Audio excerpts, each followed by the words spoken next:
अस्सलाम वालेकुम, मैं हूं डॉक्टर हकीम अहमद खान नियाजी। होपफुली आप सब खैरियत से होंगे। अल्हम्दुलिल्लाह मैं बिल्कुल ठीक हूं। आज इस वीडियो के अंदर हम एक ज़नाना मर्ज़ लिकोरिया को डिस्कस करेंगे, जो कि नहायत ही ख़तरनाक और पेचीदा मर्ज़ है।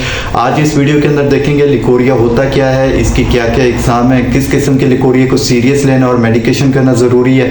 और इस वीडियो के अंदर आपको अपने दवाखाने का एक मुजरब नुस्खा शेयर करूँगा, जो कि आप बासानी घर में खुद से बना के इस बीमारी से निजात हासिल कर सकती हैं। सबसे पहले देख लेते हैं लिकोरिया होता क्या है।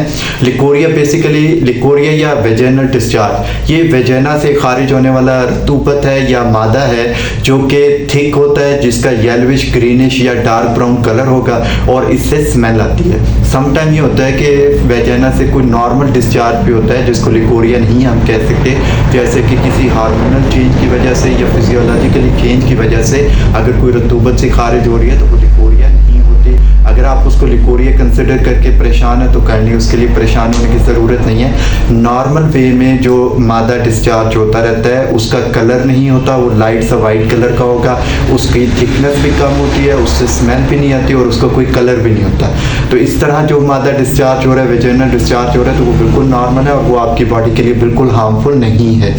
अगर जो डिस्चार्ज हो रहा है वो रतूबत डिस्चार्ज जो हो रही है वो थिक है और उसकी जो कलर है वो ग्रीनिश है, डार्क ब्राउन है, या उसका जो कलर है वो येलोविश सा है, तो उससे स्मेल आ रही है, तो फिर वो लिकोरिया है, जो कि आपके लिए हार्मफुल है और उसके लिए मेडिकेशन करना बहुत ज़रूरी है। अगर आपको लिकोरिया का प्रॉब्लम आ रहा है तो आप उसको बगैर मेडिसिन खाए जो है कैसे रिजॉल्व कर सकते हैं, इससे बचाव परहेज़ करके कैसे बचा जा सकता है इस बीमारी से। तो जो आप अंडर गारमेंट्स इस्तेमाल कर रही हैं वो कोशिश करें कि ज़्यादा टाइट ना हो, लूज़ हो। ज़्यादा टाइट होने की वजह से पसीना आएगा और उससे जो रैशेस बनेंगे तो उनसे भी आपको इन्फेक्शन हो सकता है। अगर आप पीरियड्स में और पैड इस्तेमाल कर रही हैं तो कोशिश करें कि फ्रिक्वेंटली 5 से 6 घंटे बाद अपना पैड जो है ज़रूर तब्दील करें, चाहे वो इस काबिल है या नहीं, आप उसको ज़रूर तब्दील करें।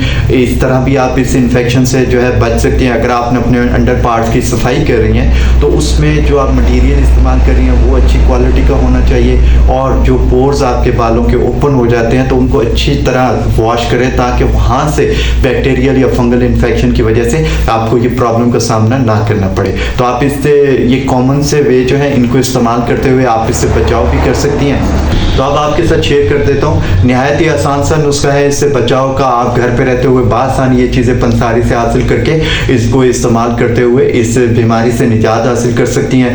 बहुत आसान सी चीज़ें हैं, काइंडली नाम नोट फरमा लीजिए। आपने 30 ग्राम ले लेना है गोंद कतीरा, 30 ग्राम आपने ले लेना है गोंद कीकर और 30 ग्राम आपने ले लेना है मूंछ। इसके बाद आपने 50 ग्राम ले लेना है मूसली सफ़ेद, 50 ग्राम आपने ले लेनी है लाजवंती और 50 ग्राम आपने ले लेना है गुले अनार और 50 ग्राम इसके अंदर आपने जो है सिंघाड़ा इस्तेमाल कर लेना है। इन तमाम चीज़ों को आपने पिसाई कर लेना है और इसकी कड़वाहट ख़त्म करने के लिए आप चाहें तो इसके अंदर 30 ग्राम मिश्री डाल सकती हैं, ताकि आप इजीली इसको आसानी से इनटेक कर सकें। ये फार्मूला इस्तेमाल कीजिए। आधा चम्मच आपने सुबह नाश्ते के बाद, आधा चम्मच रात के खाने के बाद दूध या पानी के साथ ले लेना है। इंशाल्लाह आपको ज़रूर अफाका होगा। अपना बहुत सारा ख्याल रखिएगा, अपनी दुआ में याद रखिएगा। बहुत शुक्रिया। अल्लाह हाफिज़।